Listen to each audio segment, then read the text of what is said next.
Cyber सुरक्षा पर hacker की सेंध, सुशीला सांगवान। बहादुरगढ़ से पत्रकार प्रवीण चोपड़ा की रिपोर्ट। राष्ट्रीय सेवा योजना के शिविर के चौथे दिन आज योगा और मेडिटेशन से शुरुआत की गई।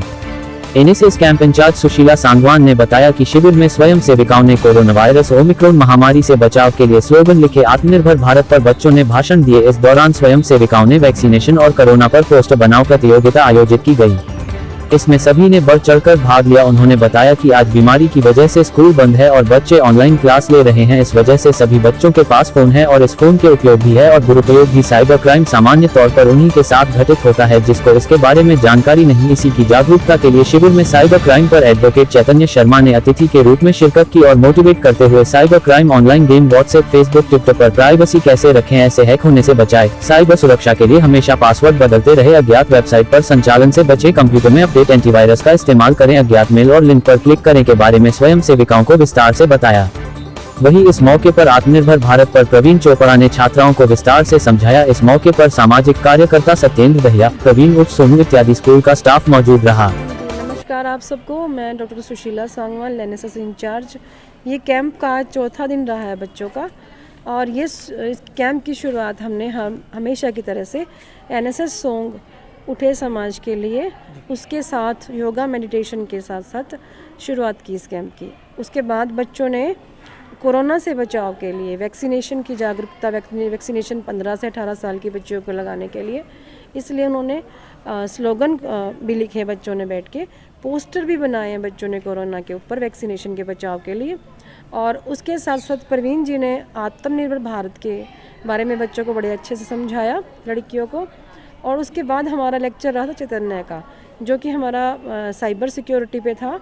साइबर सिक्योरिटी बच्चों को बहुत ज़रूरत है। ऑनलाइन क्लासेस का टाइम है, बच्चों को पेरेंट्स फ़ोन देते हैं तो उस फ़ोन से बच्चियाँ इनोसेंट होती हैं, कोई मिस यूज़ ना हो जाए किसी भी तरह से, क्योंकि आज बच्चे WhatsApp, Instagram, real, vlog, Twitter बहुत यूज़ कर रहे हैं फ्रिक्वेंटली। तो बीइंग ए गर्ल उनको थोड़ी सिक्योरिटी, प्राइवेसी का पता होना चाहिए, जिससे कोई मिस यूज़ ना कर सके, कोई हैक ना कर सके उनको।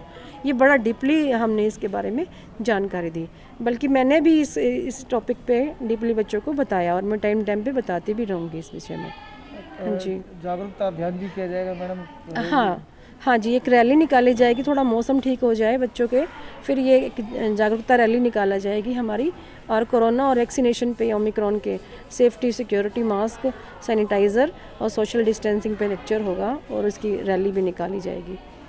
और इसके अलावा हमने इंडोर एक्टिविटीज़ रखी हैं बच्चों की, क्योंकि बाहर पानी वगैरह है बारिश की वजह से, तो स्पोर्ट्स में हम इंडोर एक्टिविटीज़ बच्चों के अंदर रखेंगे और कॉम्पिटिशन है। आज हम यहाँ पे जो आए हैं, सुबह सबसे पहले हमने योग से शुरू किया है। योग हमारे लिए बहुत ही ज़रूरी है। योगा करने से हमारा स्वास्थ्य ठीक रहता है, उससे हमें बीमारी जल्दी नहीं होती है। उसके बाद हमने पोस्टर बनाए कोरोना के ऊपर ताकि लोग जागरूक हो। हमने कोरोना को बनाया कि 2 गज दूरी बहुत ज़रूरी, मास्क भी लगाना चाहिए, हाथ साबुन से धोना चाहिए। हमने ये चार्ट जो बनाया है उसके हम रैली भी निकालेंगे ताकि और लोग भी इससे जागरूक हो, इसलिए हमने ये सब चार्ट वार्ट बनाया है मैम ने हमें इन सब के बारे में बहुत चीज़ें बताई है कि हमें इन सब नियमों को हमारे डेली यूज़ में भी लागू करना चाहिए। हमें मास्क लगाना चाहिए, भीड़ वाली जगह पर नहीं जाना चाहिए ज़्यादा। और हमें आज सर ने जो सिखाया है और मैडम आज हमने सबसे पहले हमें मैम ने योगा करनी सिखाया। योगा हम बहुत अच्छे से हमने किया आज सारे बच्चों ने, और बहुत अच्छा होता है सेहत के लिए, और कोविड-19 में बहुत ज़्यादा ही लाभदायक है इससे, और करने से हमें बीमारियां भी ख़त्म होती है। बहुत सारी ऐसी वो है जो योगा से हमारी ख़त्म हो जाती है, और वैसे दवाइयों से अच्छा है कि हम योगा करें, ज़्यादा हमारे लिए लाभदायक है। और उसके बाद हमने कोरोना और वैक्सीनेशन का चार्ट बनाया। मैम ने हमें इसके बारे में जागरूक बनाया। इसका मतलब चार्ट बनाने का आज आपने कौन सा स्लोगन बनाया है और उसमें क्या दर्शाना चाहते थे आप? आज हमने कोरोना के ऊपर स्लोगन बनाया है, और हमसे ये लोगों को बताना चाहेंगे कि इसे सिर्फ वो बनाना ही नहीं है और इसे अच्छे से मतलब लागू भी करना है। और वैक्सीनेशन लेना भी ज़रूरी है कि 18 से और 15 अबव वैक्सीनेशन हो रहा है, जिससे हम अपनी सेफ हो सके, और मास्क लगा के, और 2 गज की दूरी मास्क है ज़रूरी, और हर उसमें बच सके और अच्छे से अपना ये कोविड के टाइम में अपनी दूरी बना के रखें, सैनिटाइज़र हैंड वॉश करें, ये सब मैम ने बताया। और हमें सर ने आत्मनिर्भर के ऊपर बताया कि हम लड़कियों को चुप नहीं रहना चाहिए और हर चीज़ में आगे रहना चाहिए, भाग लेना चाहिए और कुछ वो तो हमें बतानी चाहिए और पेरेंट्स को भी बतानी चाहिए, हर बात पेरेंट्स को बतानी चाहिए और कभी भी किसी भी चीज़ में मतलब पीछे नहीं रहना चाहिए, हर चीज़ में हिस्सा लेना चाहिए बढ़ चढ़कर। और हम बारिश में भी कल भी आए थे, आज भी आए हैं और बहुत अच्छा लग रहा है एनएसएस कैंप में। हम इतने दिन हो गया। आज जैसा कि हमने पहले तो हम सब ने कोरोना के जो पोस्टर बनाए थे उनको लेकर मैडम ने हमें थोड़ा उनके बारे में बताया कि कोविड-19 चला है, उनके नियमों कैसे पालन करना है, 2 गज दूरी, मास्क है ज़रूरी, और वैक्सीनेशन कैंप के बारे में बताया जैसे वैक्सीनेशन ज़रूरी है और वैक्सीनेशन के बाद ही हम इस कैंप में शामिल हुए हैं।